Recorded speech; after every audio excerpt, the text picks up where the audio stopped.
আসসালামু আলাইকুম এভরিওয়ান, সবাইকে স্বাগত জানাচ্ছি নতুন আরেকটি এপিসোড দেখার জন্য। হিমিকাস কিচেনের আজকের আয়োজনে রয়েছে চানাচুর তৈরির রেসিপি। কোনো ধরনের চানাচুর মেকার ছাড়াই একদম ঘরে থাকা উপকরণ দিয়ে এবং খুবই স্বাস্থ্যকরভাবে এই চানাচুরের রেসিপিটা আপনাদের সাথে শেয়ার করব। আশা করি আজকের এই মচমচে খাস্তা চানাচুরের রেসিপিটা আপনাদের কাছে খুব ভালো লাগবে। রেসিপিটা ভালো লাগলে চ্যানেলটাকে সাবস্ক্রাইব করে সাথেই থাকবেন। তো চানাচুর তৈরি করার জন্য এখানে আমি প্রায় 2 কাপের মতো বেসন নিয়ে নিয়েছি। বেসনটাকে অবশ্যই চেলে নিতে হবে চানাচুর তৈরি করার আগে। এর মধ্যে দিয়ে দিচ্ছি আধা চা চামচ পরিমাণ লবণ, আধা চা চামচ পরিমাণ লাল মরিচের গুঁড়া আর আধা চা চামচ পরিমাণ হলুদের গুঁড়া। একটু মিশিয়ে নিলাম। এবারে এর মধ্যে নর্মাল তাপমাত্রার পানি অল্প অল্প করে দিয়ে আমি একটা খামির তৈরি করব। খামিরটা শক্তও হবে না, আবার খুব বেশি নরমও হবে না। কীরকম হবে সেটা আমি দেখিয়ে দিচ্ছি। আর চানাচুরের জন্য পারফেক্ট খামিরটা তৈরি করার জন্য অবশ্যই আমাদেরকে অল্প অল্প করে পানি অ্যাড করতে হবে, একবারে বেশি পানি দেওয়া যাবে না। আর বেসন তো বিভিন্ন ডালের হয়ে থাকে, তো ডালের প্রকারভেদের উপর নির্ভর করে অনেক সময় কিন্তু পানির পরিমাণটা বেশি বা কম লাগতে পারে। সেই কারণে আসলে এক্সাক্ট পানির পরিমাণটা বলা খুব মুশকিল। যদিও আজকে আমার পানির পরিমাপ লেগেছে এখানে 1 কাপের মতো। তো আর পানি লাগবে না, আমার খামির মোটামুটি রেডি। এ পর্যায়ে পানি দেওয়া বন্ধ করে দিব আর হাত দিয়ে খুব ভালোভাবে 3 থেকে 4 মিনিটের জন্য আমি এইভাবে ফেটিয়ে নিব। এতে করে যেটা হবে, এই খামিরটার ভিতরে এয়ার ক্রিয়েট হবে আর চানাচুরটা তৈরি হয়ে যাওয়ার পরে অনেক বেশি খাস্তা হবে। তো আমাদের চানাচুরের জন্য ব্যাটার রেডি। এ পর্যায়ে আমি 2 ভাগ, মানে বেশিরভাগ আর একটু কম ভাগ দুইটা সেপারেট করে নিলাম। আমি 2টা ব্যাগের মধ্যে নিয়ে তারপরে চানাচুরটা তৈরি করব। বিভিন্ন সাইজের যেহেতু চানাচুরটা হবে, তো সেটা কিভাবে করতে হবে সেটা ভিডিওটা দেখেন, তাহলেই বুঝতে পারবেন। তো আমি চানাচুর তৈরি করার জন্য এখানে পাইপিং ব্যাগ নিয়ে নিয়েছি।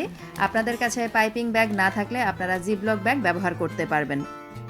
জিপলক ব্যাগ নিলে কোনাকুনি নিয়ে নিলেই হবে। তো আর একটা পাইপিং ব্যাগের ভিতরে আমি কেক ডেকোরেশন করার যে স্টার নজল থাকে সেটা নিয়ে নিচ্ছি।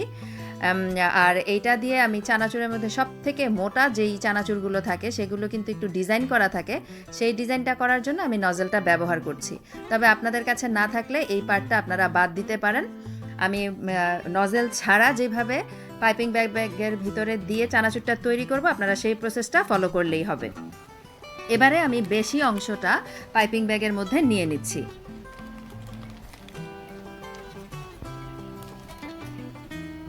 এই অংশটা দিয়ে আমি 2 ধরনের চানাচুর তৈরি করব। একদম চিকন ঝুরি চানাচুর একটা, আর তার থেকে মোটা মানে মিডিয়াম সাইজের একটা চানাচুর যেটা, সেটা তৈরি করব। আর নজলটা দিয়ে আমি সব থেকে মোটা যেই চানাচুরটা থাকে সেটা তৈরি করব। পাইপিং ব্যাগের মধ্যে আমি খামিরটা নিয়ে নিয়েছি, আর একটা পাইপিং ব্যাগ আমি চিকন করে একদম ছোট করে কেটে নিলাম। এখন সব থেকে চিকন যেই ঝুরি চানাচুর থাকে চানাচুরের মধ্যে, প্রথমে আমি সেটা ভেজে দেখাবো। তো ডুবো তেলে ফ্রাই করতে হবে, তার জন্য একটু বেশি পরিমাণে তেল একটা ফ্রাই প্যানে নিয়ে খুব ভালোভাবে গরম করে নিয়েছি। তেলটা গরম হয়ে যাওয়ার পরে চুলার আঁচটা আমি মিডিয়ামে রেখেছি। এখন ঝুরি চানাচুরটা তৈরি করে নিচ্ছি। যেহেতু পাইপিং ব্যাগের ছিদ্রটা খুবই চিকন বা ছোট, সেক্ষেত্রে হাত দিয়ে প্রেস করে করে ঝুরি চানাচুরগুলোকে তৈরি করতে হবে। আর পুরোটা প্যান ভরে আমি চানাচুর দিয়ে দিব। প্রথমে ঝুরি চানাচুরটা তৈরি করে নিব। আশা করি কিভাবে দিতে হবে আপনারা এটা দেখেই বুঝতে পেরেছেন।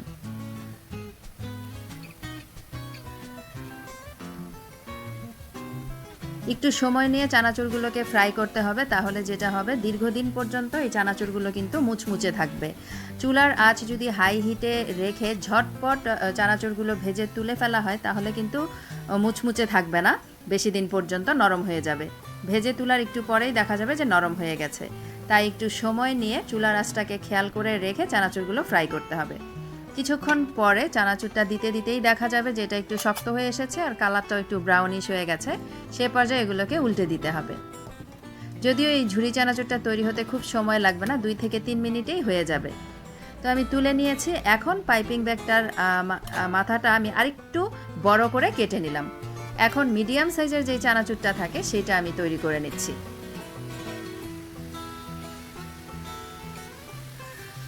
একইভাবে ফ্রাই প্যানটাকে আমি ভরে দিয়ে দিব। এর প্রায় 3 থেকে 4 মিনিট সময় নিয়ে এবার চানাচুরগুলোকে আমি মুচমুচে করে ভেজে নিব। একইভাবে আমি এই সবগুলো চানাচুরই ভেজে নিব। তবে যারা স্টার নজল যাদের কাছে নেই তারা চাইলে এই পাইপিং ব্যাগটাকে এখন আরেকটু মাথাটা কেটে ছিদ্রটা আরেকটু বড় করে আরেকটু মোটা সাইজ করে আপনারা চানাচুরগুলো তৈরি করতে পারেন। আর যাদের কাছে নজেল আছে তারা তো নজেল ব্যবহার করলে দেখবেন যে সুন্দর ডিজাইনের মোটা চানাচুরটা আপনারা তৈরি করে নিতে পারছেন, ঠিক দোকানের কেনা চানাচুরে যেরকম থাকে সেরকম। তো এইভাবে আমি সবগুলো ভেজে নিয়েছি। এখন স্টার নজেলের সাহায্যে আমি সেই ডিজাইন করা মোটা চানাচুরটা তৈরি করে নিচ্ছি। আশা করি আপনারা সহজেই বুঝতে পেরেছেন। তারপরেও যদি রেসিপি সম্পর্কে কোনো কিছু বুঝতে সমস্যা হয় আমাকে কমেন্ট সেকশনে কমেন্ট করে জানাবেন, আমি উত্তর দেওয়ার চেষ্টা করব। একইভাবে প্যানটাকে ভরে আমি দিয়ে দিচ্ছি, এতে করে সময়টা একটু বাঁচবে, ভাজাগুলো একবারে হয়ে যাবে।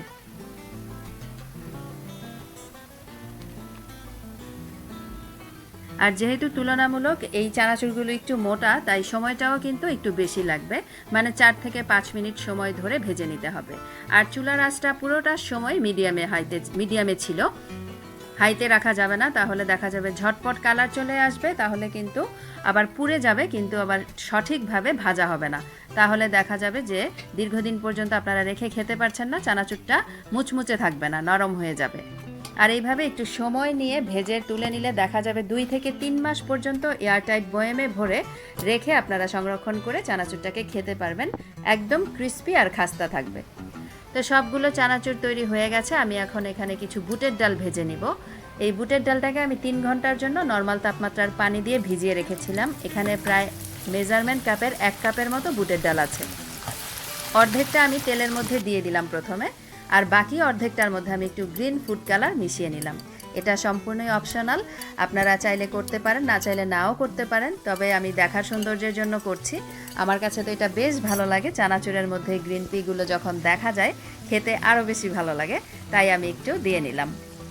সাথে সাথে আমি সবুজ কালারের দিয়ে দিলাম ডালগুলো। এবারে একসাথে এগুলো ফ্রাই করে নিব। এই ডালগুলো ফ্রাই হতে খুব একটা সময় লাগবে না। এখন চুলার আঁচটাকে আমি একটু মিডিয়ামের থেকে হাই করে দিয়েছি। তো কিছুক্ষণ পরে আমি একটু খেয়ে দেখলাম যে ফ্রাই করা হয়েছে কিনা। তো সাদা যেই ডালগুলো ছিল আগে যেটা দিয়েছি সেগুলো কিন্তু আগেই ভাজা হয়ে গেছে, সেগুলো আমি তুলে নিচ্ছি। আর যেহেতু সবুজ কালারের ডালটা আমি 2 মিনিট পরে দিয়েছিলাম, সেটা তো স্বাভাবিকভাবেই আর একটু সময় লাগবে হতে, এই আর কি। তো একটু সময় নিয়ে নাড়াচাড়া করে আমি ডালগুলোকে ভেজে তুলে নিয়েছি। এবারে যেটা করব, খোসা সহ চীনা বাদাম আমি তেলটার মধ্যে দিয়ে একটু ভেজে নিচ্ছি। বাদাম আর ডালের মধ্যে কিন্তু আমি লবণ বা মরিচ কিছুই মিশাইনি, আমি পরে মশলা অ্যাড করব। তো বাদামটাও ভাজা হয়ে গেছে, খুব বেশি সময় লাগবে না, দেখা যাবে মিনিট খানেকের মধ্যেই বাদামটাও ভাজা হয়ে যাবে। তো তুলে নিয়েছি। এবারে মশলা তৈরি করব, চানাচুরের মশলা, যেটা ছাড়া চানাচুরটা কিন্তু খুব একটা টেস্টি হবে না।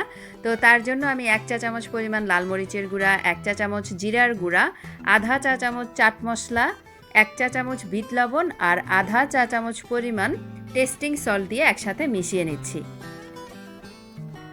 দোকানের বা প্যাকেটের চানাচুরে টেস্টিং সল্ট মিশানো হয়, তাই আমি একটু স্বাদ বাড়ানোর জন্য দিয়ে দিলাম, তবে আপনারা যারা পছন্দ না করেন তারা না দিলেও পারবেন। এবারে যেটা করব, সবগুলো চানাচুর একটা বড় মিক্সিং বোলের মধ্যে নিয়ে 2 হাতের সাহায্যে একটু ভেঙে নিব। সব কিছু এখন মিশিয়ে নিতে হবে আর কি, মিশিয়ে নিলেই চানাচুর খাওয়ার জন্য একদম রেডি।